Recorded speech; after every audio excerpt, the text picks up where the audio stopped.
और हम आपको स्पेशल रिपोर्ट दिखाएं उससे पहले लोकसभा से एक तस्वीर आ रही है, उसका रुख कर लेते हैं, जहां वित्त मंत्री के भाषण के दौरान विपक्ष ने जबरदस्त हंगामा किया है।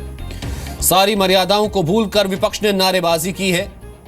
विधेयक पर वित्त मंत्री अपनी बात रख रहे थे, आईटी अमेंडमेंट बिल पर अपनी बात रख रहे थे, मनी बिल पर विपक्ष हाय हाय के नारे लगाता रहा। के संबंध में किया तो 8 नवंबर की आईडीएस स्कीम इतिहास में सबसे सफल योजना थी, जिसमें लगभग 70,000 करोड़ के करीब काला धन उभर कर बाहर आया।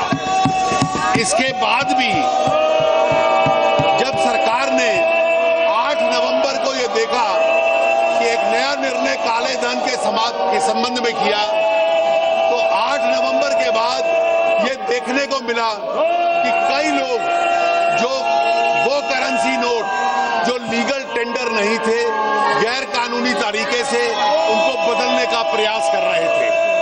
बाजार की इन हरकतों को देखने के बाद सरकार ने अपनी योजना के तहत इनकम टैक्स के कानून में और फाइनेंस बिल में ये संशोधन सरकार लाई है। इस संशोधन का आधार ये है कि जो लोग गैर कानूनी तरीके से पकड़े जाएंगे इस काले धन को बदलने के प्रयास में, उन लोगों के ऊपर 60% टैक्स और उसके साथ साथ पेनल्टी के प्रावधान लगेंगे कि आईडीएस की।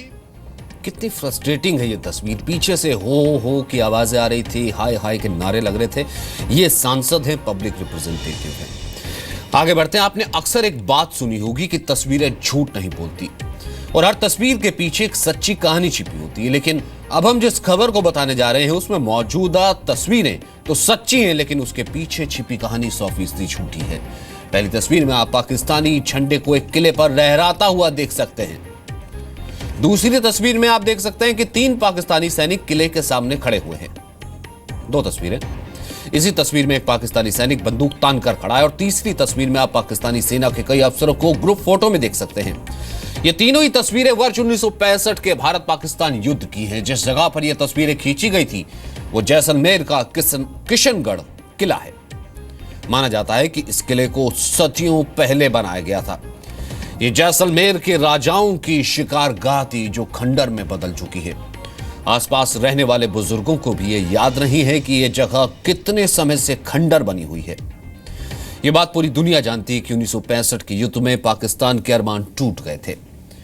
लेकिन आप शायद ये बात नहीं जानते होंगे कि पिछले 51 साल से पाकिस्तान इन्हीं तस्वीरों के दम पर यह साबित करने की कोशिश कर रहा है कि 1965 के युद्ध में उसने भारत की सीमा में घुसकर न सिर्फ और राजपूतों के सबसे बड़े किले पर कब्जा कर लिया था, बल्कि भारत पर जीत भी हासिल कर ली थी।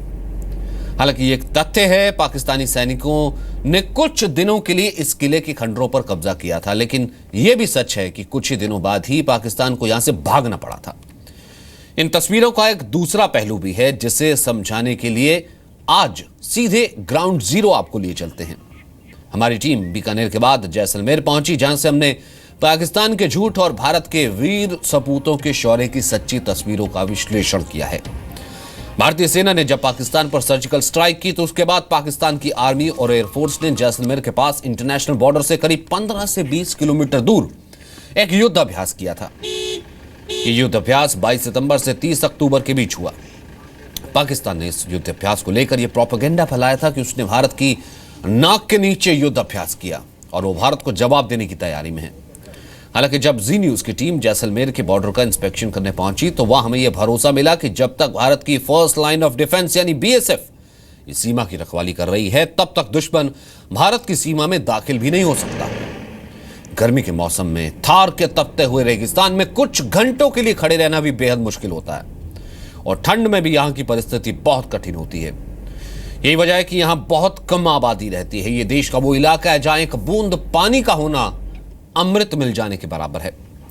ऐसे कठिन हालात में सरहद की रखवाली कैसे की जाती है ये हम आपको बताएंगे।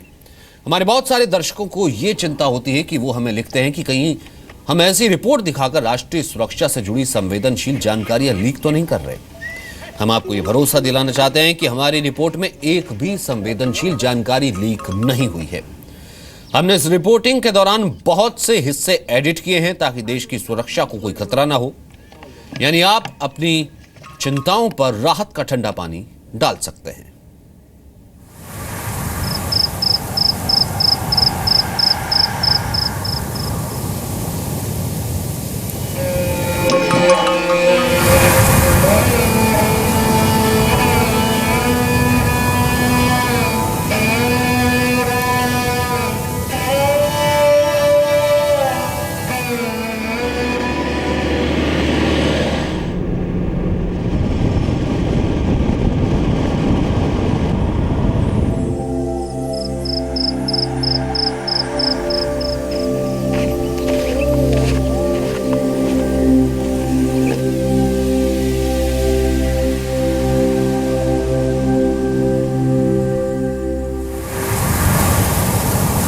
ये देश का वो इलाका है जहां एक एक सांस के लिए संघर्ष करना पड़ता है। इंसान हो या जानवर, थार के तपते रेगिस्तान में खड़े रहना भी मौत से जंग लड़ने के बराबर है। जरा सोचिए, ऐसी स्थिति में हमारे देश के वीर सपूत किस तरह सरहद की रखवाली के लिए डटे हुए हैं। आज हम उस जगह पहुंचे हैं जो सदियों से भारत का पहला मोर्चा कहलाता रहा है। दूर दूर तक फैले रेत के टीले और बारिश का नामो निशान नहीं। ये वो सुनसान इलाका है जहां 1965 की लड़ाई में कुछ जगहों पर पाकिस्तानी सेना घुस आई थी और यहीं बुना गया 50 साल पहले पाकिस्तान का एक झूठ जिसका पर्दाफाश करना जरूरी है। ये थार के रेगिस्तान के बीच बसा जैसलमेर। इस वीरान और सख्त मौसम में सिर्फ ऊंट और कुछ सख्त जान इंसान ही जिंदा रह पाते हैं। दरअसल ये जगह इंसानों के रहने के लिए है ही नहीं, लेकिन इस जगह का रणनीतिक महत्व बहुत ज़्यादा है। इस जगह के कुछ इलाके पर 1965 में पाकिस्तान ने थोड़े वक्त के लिए कब्जा तक कर लिया था और 1971 की लड़ाई में लोंगेवाला की भिड़ंत को भला कौन भूल सकता है। इसलिए इस जगह की हर वक्त निगरानी ज़रूरी है और ये काम करती है भारत की फर्स्ट लाइन ऑफ डिफेंस सीमा सुरक्षा बल यानी BSF। जैसलमेर शहर से भारत पाकिस्तान सीमा तक जाने वाले रास्ते पर माइलस्टोन लगातार किशनगढ़ की दूरी बताते रहते हैं। सरहद करीब आने लगती है तो पिछले युद्धों के निशान सामने आने लगते हैं। वो मंदिर भी मिलता है जिस पर पाकिस्तान की सेना ने अपनी खींच मिटाई।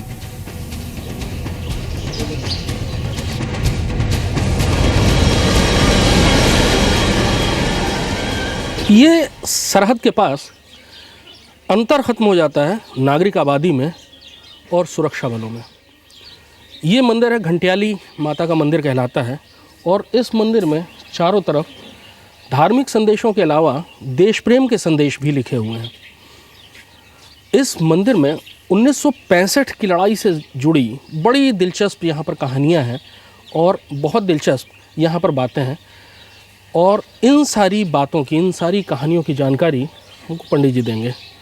पंडित जी, क्या है ये कहानी? सर, ऐसा है कि ऋषि अत्रि और भद्रा जो थे उन्हीं के वंश की देवी और दुर्गा का रूप है। मेन विशेषता इसकी जो है सन 1965 और 71 की लड़ाई की। तो सन 1965 की लड़ाई में पाकिस्तान सैनिक इस मंदिर तक आ चुके थे, तो जिन्होंने आकर के इस देवी की कुछ खंडित मूर्तियाँ वगैरह कर ली थी। उन मूर्तियों को यहाँ पे ये रखा गया है, ये हैं वो खंडित मूर्तियाँ? जी हाँ, जो खंडित मूर्तियाँ इस सामने जो रखी हुई है ये पाकिस्तान सैनिकों ने की थी। जो सैनिक पाकिस्तान से आए हुए थे वो कोई भी वापिस नहीं गए थे, वो सारे के सारे इसी जगह में मारे गए थे। अच्छा जी। अभी इस मंदिर का की सार संभाल कौन करता है? इसकी BSF करता है। सन 65 के बाद जो है BSF के चार्ज में था जो है, उसके बाद इसकी जो पूजा पाठ जो है BSF ही कर रही है जी। तो फिर उसके बाद लड़ाई कहाँ तक हुई थी 1965 में? उनके एक लास्ट पोजीशन यहीं तक की थी, इसके आगे नहीं गए थे। अच्छा, मंदिर पे उन्होंने कब्जा कर लिया था और यहाँ पे ये सारी मूर्तियाँ उन्होंने तोड़ दी थी, खंडित कर दी थी। खंडित कर ली थी पाकिस्तान सैनिकों ने। लेकिन फिर उसके बाद उन सारे जो पाकिस्तानी फौज थी उसको यहीं हरा दिया गया। यहीं से वापिस चला गए थे। यहाँ से मारे गए थे जो सैनिक आए थे, वो इसी जगह में मारे गए थे, कोई भी वापिस नहीं गए थे।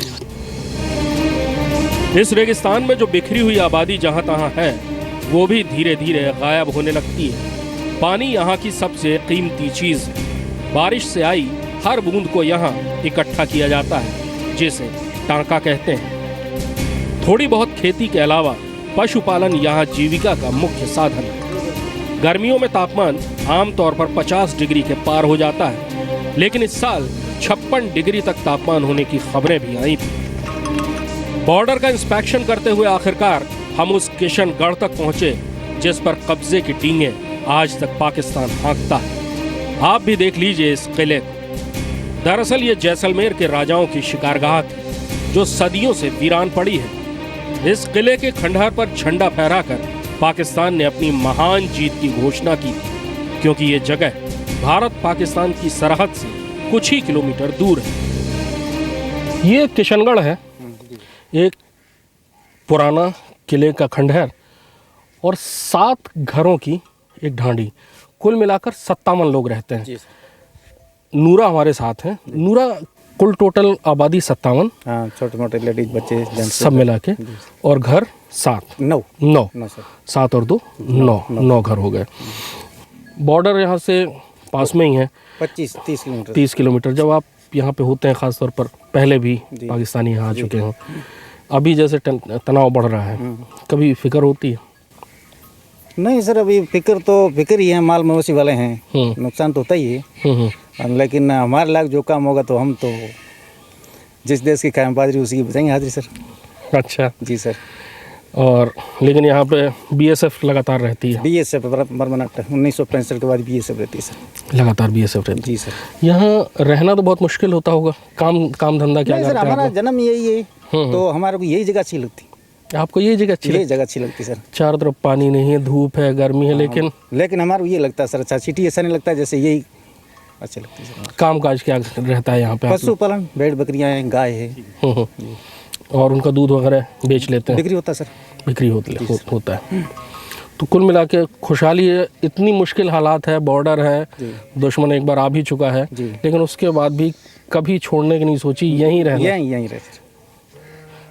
चाहते हैं, क्योंकि यही हमारा, यहीं का जन्म है हमारा, और यही जगह हमें अच्छी लगती। ये है एक आम हिंदुस्तानी के दिल की बात, जो कि बॉर्डर पर रहता है, एक ऐसे इलाके में रहता है जहाँ दूर दूर तक पानी नहीं है, झाड़ियाँ हैं, छोटे मोटे पेड़ हैं, पशुपालन धंधा है। दुश्मन एक बार आ चुका है, लेकिन उसके बाद भी सबसे आगे ये first line of defence BSF के साथ यहीं पर हैं। इसी देश के नागरिक हैं और इस चीज़ का इनको बहुत ज़्यादा गर्व है। और ये जगह, चाहे भले सीमा हो, चाहे भले दुश्मन का ख़तरा हो, चाहे भले कितना भी बेरहम मौसम हो, ये कभी छोड़ना नहीं चाहते हैं। किशनगढ़ वो जगह है जिस पर कब्ज़े को, यानी 7 और 2 9 घर और एक किले के खंडहर पर कब्ज़े को पाकिस्तान ने पूरी दुनिया के सामने इस तरह से पेश किया था कि जैसे उसने दिल्ली के लाल किले पर कब्ज़ा कर लिया हो। लेकिन ये है किशनगढ़, और ये हैं किशनगढ़ के रहने वाले लोग।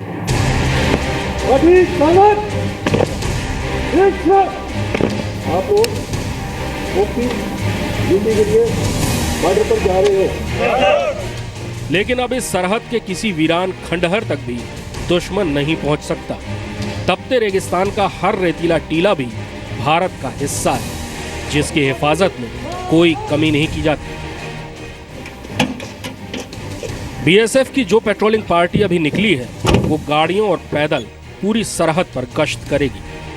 लेकिन यहाँ आज भी सबसे भरोसे का साथी वही है, जिसने सदियों से खुद को इस रेगिस्तान के मुताबिक पूरी तरह ढाल लिया है। ये बीएसएफ के ऊंट दस्ते हैं। इस इलाके की एक खास चीज कैमल पेट्रोलिंग है, ऊंट पर पेट्रोलिंग। वो इलाके जहाँ पर गाड़ियाँ नहीं चलती, वहाँ पर ये ऊंट काम आते हैं। एक ऊंट एक दिन में 30-30, 40-40 किलोमीटर रास्ता तय कर लेता है, और इस पर इस मौसम का कोई असर नहीं पड़ता। बग़ैर किसी ख़ास ज़रूरत के, बग़ैर किसी मेंटेनेंस के ये आराम से चलता रहता है। और ये कैमल पेट्रोलिंग बीएसएफ की एक ख़ास चीज़ है, जो यहाँ पर रेगिस्तान के इन इलाकों में बहुत कारगर है। हमारे साथ बीएसएफ के इंस्पेक्टर रामकिशन साहब हैं। साहब ये बताइए कि अब तो पूरी दुनिया में ऊँट सिर्फ बीएसएफ इस्तेमाल कर रही है, यहाँ पे रेगिस्तान में ऊँट क्या अभी भी उतना ही इफेक्टिव, आपके लिए उतना ही फ़ायदा करता है? जी हाँ, हमारे लिए ऊँट अभी भी उतना ही इफेक्टिव है, क्योंकि यहाँ रेगिस्तान है। रेगिस्तान में और कोई ऐसा पशु या जानवर नहीं चल सकता जितना ऊँट चल सकता है, और गाड़ी भी इसके अंदर चलना मुश्किल हो जाती है। तो ऊँट जहाँ भी आप रेतीले टीलों में चढ़ाएंगे चढ़ जाता है। अगर पानी की भी समस्या है यहाँ पे बहुत ज़्यादा, ऊँट को अगर एक दिन पानी ना भी मिले तो भी वो चलता रहता है। अच्छा, जैसे ख़ास तौर पर यहाँ पे तो गर्मियों में बहुत ज़्यादा तापमान बढ़ता होगा, उस समय पेट्रोलिंग में भी ये काम आ जाता है। गर्मियों में क्या हालत होती है यहाँ पे? देखो, ये रेगिस्तान का जहाज बोलते हैं इसको, तो ये गर्मी सर्दी ये कोई नहीं मानता है। ये हमेशा भी रेडी रहता है, जब भी हम इसको लेके चलेंगे ये रेडी रहता है। ये गर्मी सर्दी कुछ नहीं मानता है। और इसको पालने में, रखने में, इसको ट्रेंड करने में कैसे ट्रेंड करते हैं, कैसे रखते हैं, क्या खिलाते हैं इसको यहाँ? इसके हमारे पीछे ट्रेनिंग दी जाती है, उसके बाद यहाँ बॉर्डर के ऊपर आते हैं और इतनी ज़्यादा ट्रेनिंग दी जाती है कि ये इसको पता चल जाता है कि हम हमारे को कहाँ ले जाना चाह रहे हैं। अगर ट्रैक पे हमने डाल दिया तो ट्रैक पे ही रहेगा। और कहते हैं कि ये अपना रास्ता भी जानता है कि अगर रास्ता सवार भूल जाए तब भी ये कैंप तक पहुँच जाएगा, चाहे अंधेरी रात हो, कोई भी हो। जी हाँ, क्योंकि इनकी सर्विस यहीं की है। ये हर बीओपी के बारे में जानते हैं कि ये अब कौन सी बीओपी से आए, तो वापिस अगर जाना है रास्ता भूल गए तो ऊँट को थोड़ा लूज छोड़ दो, उसकी रस्सी को जो गिरवान में बंधी है थोड़ा लूज छोड़ दो, वो वहीं जाएगा, कहीं रास्ते में भटकेगा नहीं। थार के इस रेगिस्तान में घुसपैठियों, जासूसों, तस्करों या दुश्मन फौज के टोही दस्तों की निगरानी करना बहुत मुश्किल है। ऐसे माहौल में ऊँट बहुत कारगर साबित होते हैं, कम खर्चीले और रेगिस्तान की हर चुनौती का सामना करने में माहिर। यहाँ बीएसएफ न केवल सदियों पुरानी सवारी का इस्तेमाल कर रही है, बल्कि निगरानी के लिए भी सदियों पुरानी तरकीब भी इस्तेमाल की जाती है, यानी घुसपैठ के पुराने इलाज के लिए पुराने वैद्य का पुराना नुस्खा। इस वक्त मैं एक खुरा ट्रैक पर खड़ा हुआ हूँ। बॉर्डर फेंसिंग से लगभग 22 फीट का ये एक चौड़ी पट्टी होती है, पूरा इलाका रेगिस्तान का है। इस पट्टी पर सुबह फट्टा एक फेर कर ऊँटों के ज़रिए इसको बिल्कुल समतल कर दिया जाता है और उसके बाद इस पर कोई चलता नहीं है। दिन में 2 बार खुरा चेकिंग होती है, जिसको border fence line checking parties जो होती हैं, खुरा चेकिंग पार्टीज़, वो यहाँ पर करती हैं। ऊँटों के ज़रिए वो दिन में 2 बार आते हैं। पहले एकदम समतल रहता है और उसके बाद ऊँट के ज़रिए धीरे धीरे आगे आते हैं। ये एक्सपर्ट होते हैं ऊँट पर बैठकर भी ज़मीन की स्कैनिंग करने में, और अगर यहाँ पर कोई भी निशान उनको दिखता है तो ख़ास एक्सपर्ट्स को बुलाया जाता है, जिन्हें खोजी कहते हैं, खोजी या खुरा खोजी। हमारे साथ राय साहब यादव भी हैं, खुरा उठाने के, खुरा जो खोजी पार्टी है उसमें है। यादव साहब ये बताइए कि ये खुरा कैसे पहचानते, कैसे हैं, सुराग ये कैसे लेते हैं? ये सर, जो कोई भी, जैसे हम ये बॉर्डर पे फट्टा लगाते हैं डेली सुबह शाम फट्टा लगाते हैं और केएफसी आते हैं, तो उसमें अगर कोई भी जानवर भी निकलेगा या आदमी भी निकलेगा या कोई भी निकलेगा तो उसके खुरा के निशान इस पे छप जाते हैं। तो अगर कोई आदमी निकला हुआ है तो हम उसका पीछा करते हैं, उसको सूचना देंगे, अपने कंपनी कमांडर साहब को देंगे। उसके बाद खुरा चेकिंग पार्टी आएगी, चारों तरफ से उसको देखेंगे, उसके बाद उसके पीछे पीछे जाएंगे और कहीं न कहीं वो मिल जाएगा। ज़्यादा इलाका इतना लंबा चौड़ा है, ज़्यादा दूर तक जा नहीं सकता है, क्योंकि 10 किलोमीटर से ज़्यादा चल नहीं सकता इस रेत में कोई भी, और पानी की बहुत ही आवश्यकता पड़ती है, इसलिए इलाका बहुत लंबा चौड़ा है, ज़्यादा दूर नहीं जा सकता। पकड़ा जाएगा सब, पकड़ा जरूर जाएगा, जरूर निश्चित पकड़ा जाएगा। लेकिन गर्मी में यहाँ तो तापमान 50, 55, 57 डिग्री पहुँचता है। सर उस टाइम जब आप ड्यूटी, अभी आपने एक भी गर्मी की यहाँ ड्यूटी कर ली? सर 2 साल हो गए। 2 साल हो गए। गर्मी में ड्यूटी कैसे कर पाते हैं? 55 डिग्री, 57 डिग्री। ट्रेनिंग हमारी ऐसी है सर ना, ट्रेनिंग से ही हमको गर्मी और सर्दी की आदत सी लग जाती है। ये कोई माने नहीं रखता गर्मी और ठंडी, कोई मतलब नहीं इसका। हमारी ट्रेनिंग से ऐसी होती है कि सर्दी और गर्मी का कोई एहसास नहीं है। वैसे यहाँ टेम्परेचर कहाँ तक, यहाँ तो सुनते हैं 55 डिग्री से भी ऊपर, 44, 45 लास्ट तक जाता है, 54, 55। इस बार तो 55, 56 तक गया था। और लोगों ने इसमें यहाँ पे कहते हैं कि पापड़ भी भुने थे, क्यों रामकिशन साहब? जी बिल्कुल, पापड़ इस बार भून के दिखाए थे, आप लोगों ने टीवी में दिखाए थे। पापड़ ऑन ग्राउंड जाके इतना होता है यहाँ पे टेम्परेचर इतना बढ़ जाता है जी। तो उस टाइम कैसे जवानों को की फिटनेस कैसे रख पाते हैं? उस टेम्परेचर में क्या करते हैं? उसके लिए हमारे पास बड़ी सुविधा है, जैसे हम नींबू देते हैं, ग्लूकोज साथ में रखते हैं। हाइड्रेशन होता है तो प्याज बड़ा इसमें इफेक्टिव है, तो प्याज भी हम साथ में ही रखते हैं। तो बाकी पानी उपलब्ध होता है, छागड़ में दे देते हैं, वाटर बोतल होती हैं, तो वो उसकी वजह से हमारा शरीर। और एक फटका हमारे को इशू है, गर्मियों के दिनों में फटका ऊपर सिर पर डालते हैं, मुंह ढकते हैं, तो काफ़ी इफेक्टिव है वो, काफ़ी इफेक्टिव हो जाता है। और जो पोस्ट वगैरह में रहते हैं, दिन में जो मूवमेंट करते हैं, उसको कैसे फिर करते हैं इस टेम्परेचर में? अब कुछ दिनों बाद फॉग शुरू हो जाएगा, सर्दियों में भी रात को बहुत ठंडक हो जाती है, इतना फ़र्क हो जाता है कि एक तरफ तो 50-55 डिग्री टेम्परेचर और दूसरी तरफ बिल्कुल जमने की हालत पहुंच जाती है। तो कैसे इसमें ड्यूटी कैसे करवाते हैं जवानों से? वो जैसे जैसे मौसम बदली होता है वैसे वैसे हमारा जो ऊपर बैठे हैं कंपनी कमांडर, वैसे वैसे वो ड्यूटियों को सेटल कर लेते हैं। लेकिन ड्यूटी हर हाल में होगी? ड्यूटी हर हाल में होगी, ड्यूटी के लिए कोई माफ़ी का खाना नहीं है, ड्यूटी हर हाल में होगी, ड्यूटी जाना ही जाना है। चौकसी हर वक्त होगी? चौकसी हर वक्त होगी, नज़र हर वक्त रखी जाएगी? नज़र हर वक्त रखी जाएगी। बॉर्डर फेंसिंग लाइन के बगल में खड़े होकर रिपोर्टिंग करते वक्त हम ये कोशिश करते हैं कि किसी भी तरीके से कोई भी ऐसी बात सामने ना आए जिससे कि इस जगह की पहचान जाहिर हो। इसीलिए हम कई बार आपको अपनी लोकेशंस का सही पता, अपनी लोकेशंस की सही जानकारी हम आपको नहीं दे सकते, क्योंकि ये देश से हित से जुड़ा हुआ मसला है। कैमरामैन दीपेंदु दे के साथ कृष्ण मोहन मिश्रा, जी मीडिया, जैसलमेर सीमा।